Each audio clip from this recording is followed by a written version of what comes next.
En bref, aujourd'hui on va parler de la Chine. Grand empire de plus de 4000 ans, dont la capitale, Taipei. Non mais c'est de la merde ton truc, Taipei ça n'a rien à voir avec la Chine.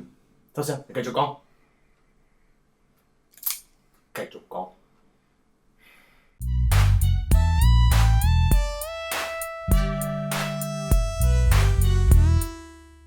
Au début du XXe siècle, la Chine était un empire avec environ 4000 ans d'histoire. Mais bon, toutes les bonnes choses ont une fin. Au moment où commence notre schmilblick, c'est la dynastie Qing qui est au pouvoir. Et voilà, ça fait quelques années que ça va pas trop fort pour eux. Comme on l'a déjà vu dans un épisode précédent, ils ont déjà pris assez cher avec l'armée japonaise. Ils se font aussi pas mal tataner par les occidentaux, et qui veulent pas faire de commerce à la base.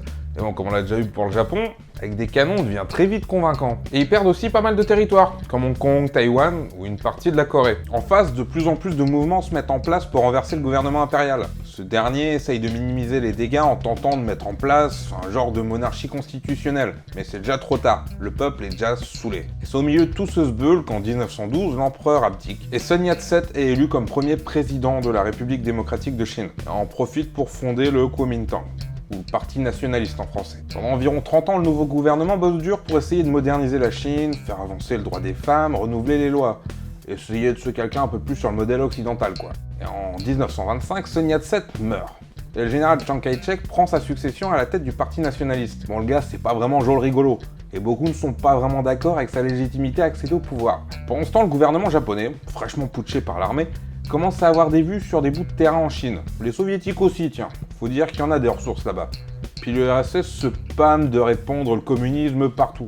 Parce que, soi-disant, c'est cool. À la sortie de la guerre, avec le retrait des Japonais, des communistes et des nationalistes commencent vraiment à se foutre sur la tronche pour le contrôle total du pays.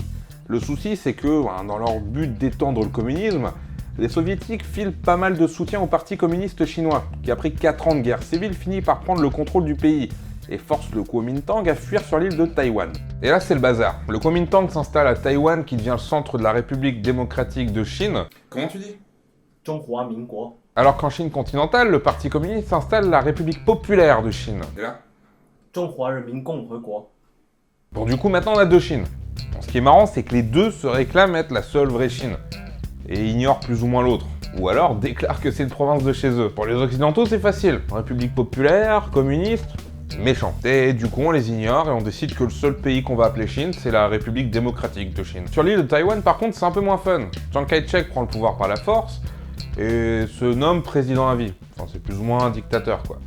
Il passe la loi martiale et commence à chasser tous les communistes de l'île aussi, tant qu'à faire. Et ça sera plus ou moins comme ça jusqu'à sa mort. En 1978, son fils Chiang Ching-kuo lui succède et entame la démocratisation du pays. Ce qui est pas plus mal au final. Faut aussi savoir que dans les années 70, l'ONU a fini par accepter la République populaire de Chine, la Chine continentale donc. Sauf que Chiang Kai-shek refusait qu'on reconnaisse deux Chines, et s'est fait kicker.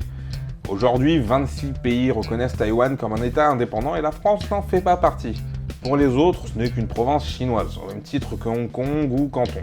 Mais de son côté, le gouvernement local continue de s'appeler République démocratique de Chine, et se reconnaît comme seule et unique Chine. Du coup, quand vous voyez marqué Made in Taiwan sur un truc, légalement, c'est comme s'il y avait marqué Made in China. 喂，你講咩啊你？ Il veut quoi, lui? Y a personne qui comprend quand tu parles. En plus, sérieusement, c'est ouf comme situation. Le pire, c'est que c'est ultra tendu entre les deux. Il y a des lignes de missiles posées sur les côtes des deux pays, prêts à partir au moindre incident diplomatique. D'un côté, le gouvernement taïwanais se dit indépendant, de l'autre, le gouvernement chinois insiste sur le fait que Taïwan leur appartient bien. Au mieux, ils voudraient mettre en place le même système qu'à Hong Kong ou Macao, une pseudo-indépendance économique. Mais Taïwan refuse. Les discussions avancent plus ou moins depuis quelques années avec un nouveau gouvernement un peu plus ouvert au dialogue avec les Chinois, mais rien n'est gagné. Sur le continent, le gouvernement chinois continue de renforcer son armée, et côté Taïwan, on commence à se dire que d'ici 2020, les mecs d'en face auront assez de moyens pour tout simplement prendre l'île par la force. Pas simple comme situation, quoi. D'ailleurs, c'est ouf de se dire qu'on a encore ce genre de truc un peu schizo aujourd'hui, à l'échelle de pays même. Et le fait que la plupart des gens pensent que Taïwan est un pays à part, ça prouve qu'il n'y a pas grand monde qui comprend quelque chose au final. Comme quoi, une poignée de mecs têtus, ça peut aller très loin des fois. Enfin bref. 我哋中意食叉燒嘅話咧，撳呢度；而中意食燒賣嘅話咧，撳呢度；中意食粥，撳呢度。